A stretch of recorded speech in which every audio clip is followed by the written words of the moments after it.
Pause for a second and think about the last time you dunked your fries into a little pool of that glossy red stuff, that familiar tang, that perfect hint of sweet and savory, that perfect ketchup drip. You probably didn't think much of it. But what if I told you that this simple condiment sitting on your table has a story that stretches back hundreds of years, spanning continents, cultures, and even ancient survival techniques?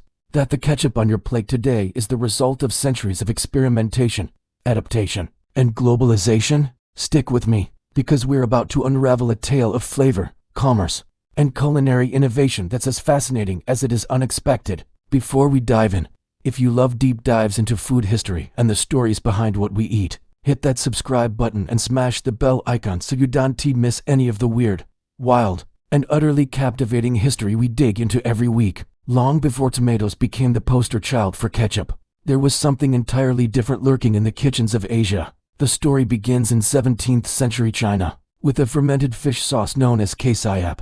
Imagine a thick, dark, salty liquid made from fermented anchovies and a mix of local spices. To modern taste buds, it might sound a little intimidating, maybe even funky, but in those days, this sauce was gold. It was the umami punch chefs craved, a way to turn simple grains and boiled vegetables into something rich, savory, and satisfying. Kê-tsiap was prized not just for its flavor, but for its ability to preserve food, a crucial function in a world without refrigeration. As trade routes expanded and the British East India Company began navigating the waters of Southeast Asia, they encountered this sauce.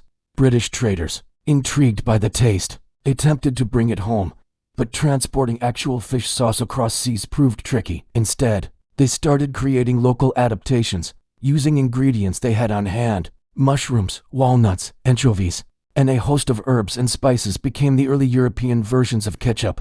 Keep in mind, this was nothing like the sweet, tomato-based ketchup you pour on fries today. It was savory, complex, and deeply rooted in a centuries-old culinary tradition that stretched far beyond Europe's borders. By the 18th century, ketchup had firmly taken hold in British kitchens. It appeared in cookbooks of the era, described as a condiment that could heighten the flavor of meats, fish, and vegetables alike. These early ketchups were remarkably versatile. One recipe might call for mushrooms, another for walnuts, and yet another for anchovies. The goal was always the same: to add a concentrated, savory flavor that could make humble ingredients taste extraordinary. And in those kitchens, ketchup was a luxury. It wasn't something everyone had access to. Making it required time, careful fermentation, and a keen understanding of flavors that only experienced cooks possessed. Meanwhile, across the Atlantic, the New World was quietly reshaping the future of this condiment. Tomatoes, introduced to Europe from the Americas in the 16th century, were initially feared. Many believed them to be poisonous, associated with nightshades, and treated with suspicion. It wasn't until the 1800s that American cooks began experimenting with tomatoes as the base for ketchup. The change was revolutionary. Suddenly, this formerly exotic and feared fruit became the foundation of a new, accessible, and widely loved version of ketchup. Early recipes mixed tomatoes with vinegar, sugar, and a medley of spices like cloves, allspice, and pepper. The result was a sauce that balanced acidity, sweetness, and spice in a way that was immediately appealing. The first known published tomato ketchup recipe appears in 1824, marking a turning point. This wasn't just a culinary tweak. It was the start of a transformation that would turn ketchup into a cultural icon. And while the sauce was still homemade and far from mass-produced, the idea of tomato-based ketchup was spreading quickly through households across America. By the mid-19th century, ketchup had begun to establish itself as more than a flavor enhancer. It was a symbol of ingenuity, of the ability to adapt old-world ideas to new-world ingredients. The true revolution, however, came with industrialization. The story of ketchup as we know it today is inseparable from the story of F&J Heinz. Founded in 1869, Heinz understood two things better than anyone: quality and accessibility. In 1876, Heinz introduced a tomato ketchup that used only the ripest tomatoes, less vinegar than earlier recipes, and a thicker consistency that made it ideal for bottles and home use. This wasn't just a condiment. It was a product that reflected a philosophy. It was consistent, reliable, and flavorful, something every household could trust. Heinz's approach transformed ketchup from a homemade experiment into a commercial powerhouse. Ketchup's rise wasn't just about flavor, it was about timing, culture, and marketing. By the turn of the 20th century, Ketchup had become a fixture in American kitchens, restaurants, and eventually, fast food culture. It became the default companion for fries, burgers, and hot dogs, an almost ritualistic addition to meals. Beyond the US, ketchup's influence spread globally, morphing in flavor and form to suit local tastes. In Europe, it might contain wine vinegar and more herbs. In Asia, it could be spicier, even incorporating soy sauce or chili. And yet, through all these transformations, ketchup remained unmistakably ketchup, a sweet, tangy, tomato-based condiment capable of bridging cultures and cuisines. It's easy to overlook just how significant this evolution is.